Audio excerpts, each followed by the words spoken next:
युधिष्ठिर की आज्ञा मानकर भीमसेन तेजी से जलाशय की ओर बढ़ा। तालाब के किनारे पर देखा कि तीनों भाई मरे से पड़े हुए हैं। सोचा किसी यक्ष की करतूत मालूम होती है, जरा पानी पी लूं फिर देखता हूँ। यह सोचकर भीमसेन तालाब में उतरना ही चाहता था कि फिर वही आवाज आई, मुझे रोकने वाला तू कौन है? कहता हुआ भीमसेन बेधड़क तालाब में उतर गया और पानी भी पी लिया। पानी पीते ही अपने भाइयों की तरह वह भी वहीं ढेर हो गया। उधर युधिष्ठिर अकेले बैठे घबराने लगे और सोचने लगे कि बड़े आश्चर्य की बात है कि कोई भी अब तक नहीं लौटा। आखिर भाइयों को हो क्या गया? क्या कारण है कि अभी तक वे लौटे नहीं? जल की खोज में वे जंगल में इधर उधर भटक तो नहीं गए? मैं ही चलकर देखता हूँ कि क्या बात है। युधिष्ठिर उसी विषैले तालाब के पास जा पहुँचे जिसका जल पीकर उनके चारों भाई मृत्यु से पड़े हुए थे। यह देखकर युधिष्ठिर चौंक पड़े। असहाय शोक के कारण उनकी आंखों से आंसू बह चले।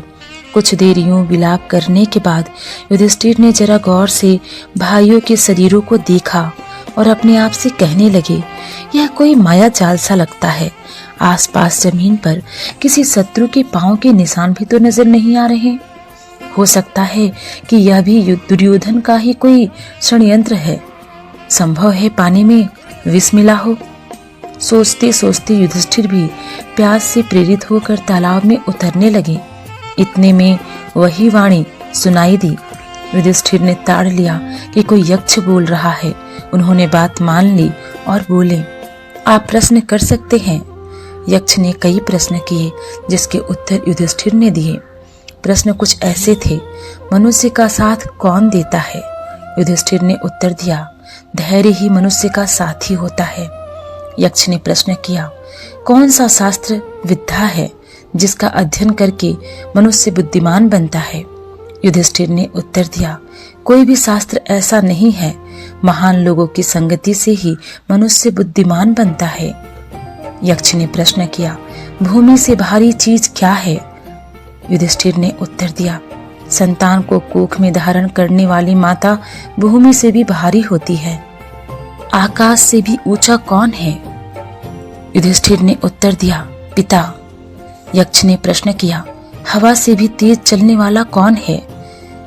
युधिष्ठिर ने उत्तर दिया, मन। घास से भी तुच्छ कौन सी चीज होती है? चिंता। विदेश जाने का कौन साथी होता है? विद्या। घर ही में रहने वाले का कौन साथी होता है? पत्नी। मरणासन वृद्ध का मित्र कौन होता है?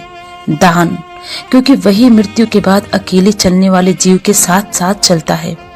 बर्तनों में सबसे बड़ा कौन सा है? भूमि ही सबसे बड़ा बर्तन है जिसमें सब कुछ समा सकता है। सुख क्या है? सुख वह चीज है जो शील और सच्चरित्र पर स्थिर है। किसके छूट जाने पर मनुष्य सर्वप्रिय बनता है? अहंकार के भाव के छूट जाने पर। किस चीज के खो जाने से दुख नहीं होता? क्रोध के खो जाने से। किस चीज को गवाकर मनुष्य धनी बनता है? लालच को। संसार में सबसे बड़ी आश्चर्य की बात क्या है? हर रोज आंखों के सामने कितने ही प्राणियों को मृत्यु के मुंह में जाते देखकर भी बचे हुए प्राणी जो यह चाहते हैं कि हम अमर रहे, यही महान आश्चर्य की बात है। इसी प्रकार यक्ष ने कई प्रश्न भी किए और युधिष्ठिर ने उन सब के ठीक ठीक उत्तर दिए। अंत में यक्ष बोला, राजन, मैं तुम्हारे मृत भाइयों में से एक को जीवित कर सकता हूँ। तुम जिस किसी को भी चाहो वह जीवित हो जाएगा। युधिष्ठिर ने पल भर सोचा कि किसे जीवित कराऊं। थोड़ी देर सोचकर बोले, मेरा छोटा भाई नकुल जीवित हो उठे। युधिष्ठिर के इस प्रकार बोलते ही यक्ष ने सामने प्रकट होकर पूछा, युधिष्ठिर, 10,000 हाथियों के बल वाले भीमसेन को छोड़कर तुमने नकुल को जीवित करवाना क्यों ठीक समझा? युधिष्ठिर ने कहा, यक्षराज, मैंने जो नकुल को जीवित करवाना चाहा है वह सिर्फ इसी कारण कि मेरे पिता की 2 पत्नियों में से माता कुंती का बचा हुआ एक पुत्र तो मैं हूँ, किंतु माता माद्री का भी एक पुत्र जीवित हो उठे जिससे हिसाब बराबर हो जाए। अतः आप कृपया करके नकुल को जीवित कर दें। पक्षपात से रहित मेरे प्यारे पुत्र, तुम्हारे चारों ही भाई जीवित हो उठे। यक्ष ने वर दिया। उन्होंने युधिष्ठिर के सद्गुणों से मुग्ध होकर उन्हें छाती से लगा लिया और आशीर्वाद देते हुए कहा, 12 वर्ष के वनवास की अवधि पूरी होने में अब थोड़े ही दिन बाकी रह गए हैं। 12 वर्ष तक जो तुमने अज्ञातवास करना है वह भी सफलता से पूरा हो जाएगा। तुम्हें और तुम्हारे भाइयों को कोई भी नहीं पहचान सकेगा। तुम अपनी प्रतिज्ञा सफलता के साथ पूरा करोगे। इतना कहकर धर्मदेव अंतर्ध्यान हो गए। वनवास की कठिनाइयां पांडवों ने धीरज के साथ झेल ली। अर्जुन इंद्रदेव से दिव्य शस्त्र प्राप्त करके वापस आ गया। भीमसेन ने भी सुगंधित फूलों वाले सरोवर के पास हनुमान से भेंट कर ली थी और उनका आलिंगन प्राप्त करके 10 गुना अधिक शक्तिशाली हो गया था। मायावी सरोवर के पास युधिष्ठिर ने स्वयं धर्मदेव के दर्शन किए और उनके गले मिलने का सौभाग्य प्राप्त कर लिया था। वनवास की अवधि पूरी होने पर युधिष्ठिर ने ब्राह्मणों की अनुमति लेकर उन्हें और अपने परिवार के अन्य लोगों से कहा कि वे नगर को लौट जाएं। युधिष्ठिर की बात मानकर सब लोग नगर को लौट आए और यह खबर उड़ गई कि पांडव हम लोगों को आधी रात में सोया हुआ छोड़कर न जाने कहां चले गए। यह सुनकर लोगों को बड़ा दुख हुआ।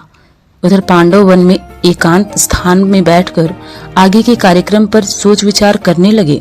युधिष्ठिर ने अर्जुन से पूछा, अर्जुन बताओ कि अब यह 13वां वर्ष किस देश में और किस तरह बिताया जाए। अर्जुन ने जवाब दिया, महाराज इसमें संदेह नहीं कि हम 12 महीने बड़ी सुगमता के साथ इस प्रकार बिता सकेंगे जिसमें किसी को भी हमारा असली परिचय प्राप्त न हो सके। अच्छा यही होगा कि हम सब एक साथ ही रहें।